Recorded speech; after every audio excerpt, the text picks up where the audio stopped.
Bonsoir mesdames et messieurs, il est 22 h sur Télé Djibouti et bienvenue à vous dans cette nouvelle édition. Voici les titres. Réunion de travail entre les représentants du secrétariat d'État aux affaires sociales et Diwan al-Zakat pour la mise en œuvre de l'action sociale. Et le FMI salue l'excédent budgétaire en Somalie. Merci à vous de nous rejoindre. Après la victoire de l'Union pour la majorité présidentielle, l'UMP, aux élections législatives qui se sont déroulées vendredi dernier à Djibouti, le Premier ministre yéménite Ahmed Obeid Ben Dakhr adresse son message de félicitations donc au président de l'UMP, qui est également Premier ministre Abdelkader Kamel Mohamed, pour le succès des élections législatives.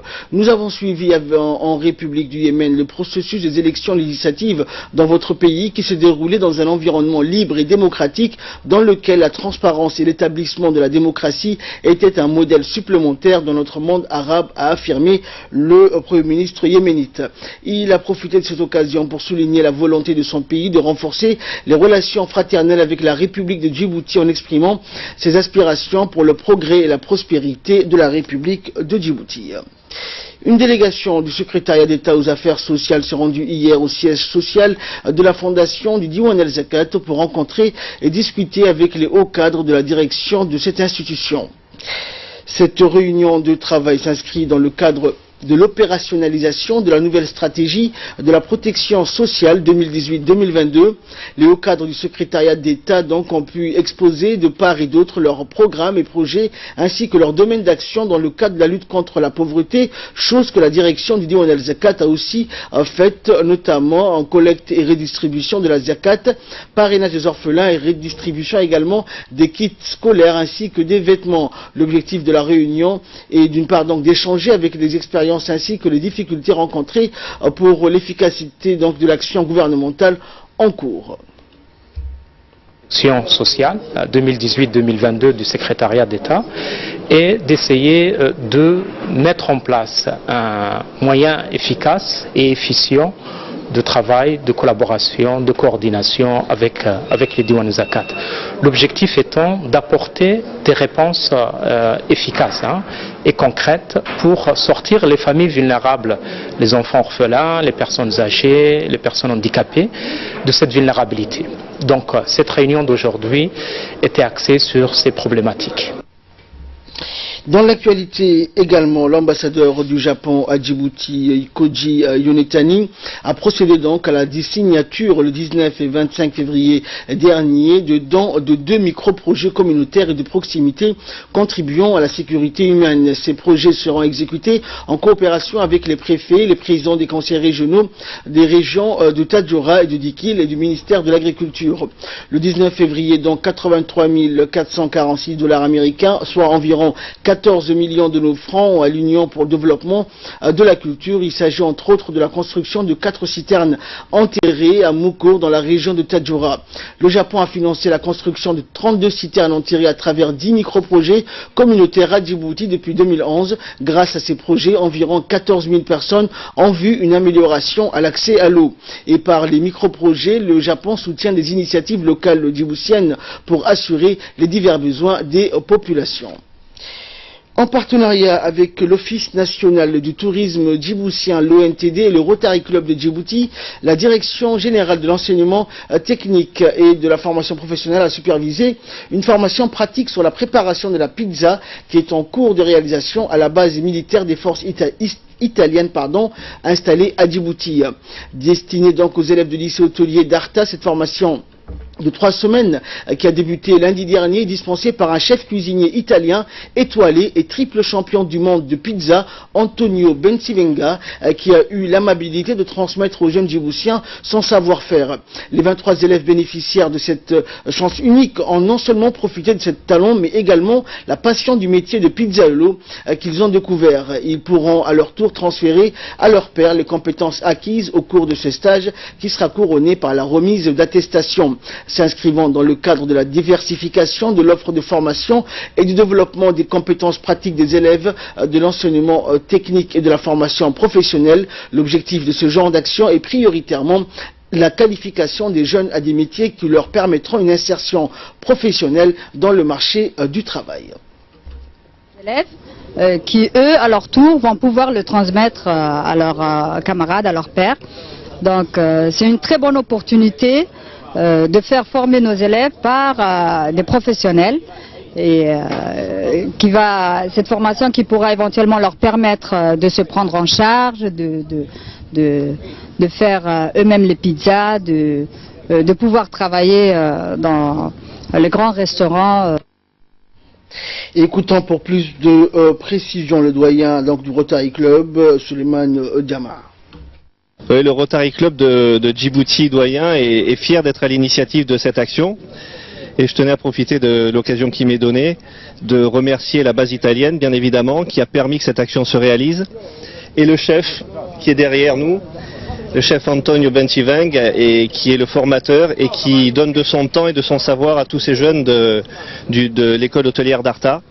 Donc c'est une belle action et j'espère que tous ces jeunes en retireront profit et que nous pourrons renouveler cette action dans l'avenir avec la participation de l'Office du tourisme et aussi du directeur de la formation professionnelle. Et dans le cadre de la lutte contre le trafic illicite de marchandises de contrebande, la brigade de douane en étroite collaboration avec la police détachement d'Ali Sabié et les bataillons interarmés de la région d'Ali Sabié le Bias ont intercepté une quantité de sacs de cannes de contrebande. Cette opération a eu lieu donc hier au niveau du Galilée à la frontière. Ont été saisis durant cette donc interception une marchandise de 4 composée de 6 colis de 4 de 600 paquets.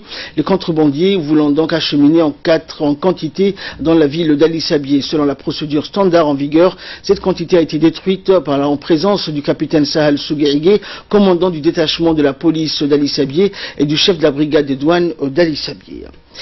Et dans le dossier de cette édition, la localité d'Ali Adé, située à 25 km au sud-est du chef-lieu de la région, n'a jamais mieux porté son nom, et ce grâce à l'énergie solaire. À la place du groupe électrogène qui ronronnait quelques heures le soir, des panneaux solaires alimentent désormais le village 24 heures sur 24. Et vous allez voir, cette énergie verte a amélioré les conditions de vie de ces populations. Regardez, c'est un magazine de la rédaction et un commentaire de Negat Fouad.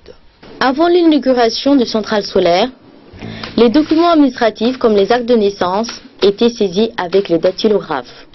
Faute d'électricité durant la journée. Mais depuis 2013, la localité est alimentée sans interruption en énergie solaire, ainsi que la sous-préfecture depuis son propre ordinateur. Nous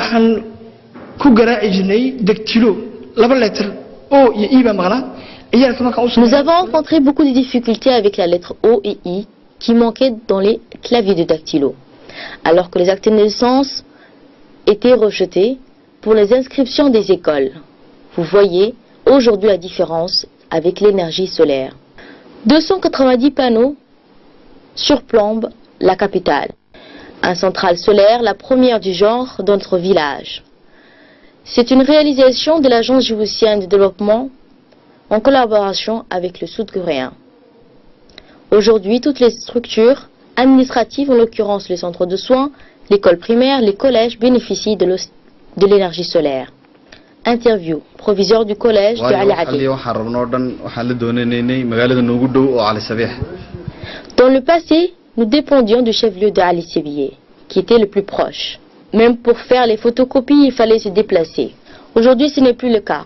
Et à présent, c'est plus facile. Les ménages ne sont pas en reste. Beaucoup de familles se sont abonnées à ce jour à l'énergie solaire. Les boutiques du village peuvent offrir des boissons fraîches. Passé minuit, le groupe électrogène qui alimentait le village durant 6 heures seulement s'arrêtait de ronronner. Et le village sombrait dans le noir. Mais aujourd'hui, voici à quoi ressemble le village.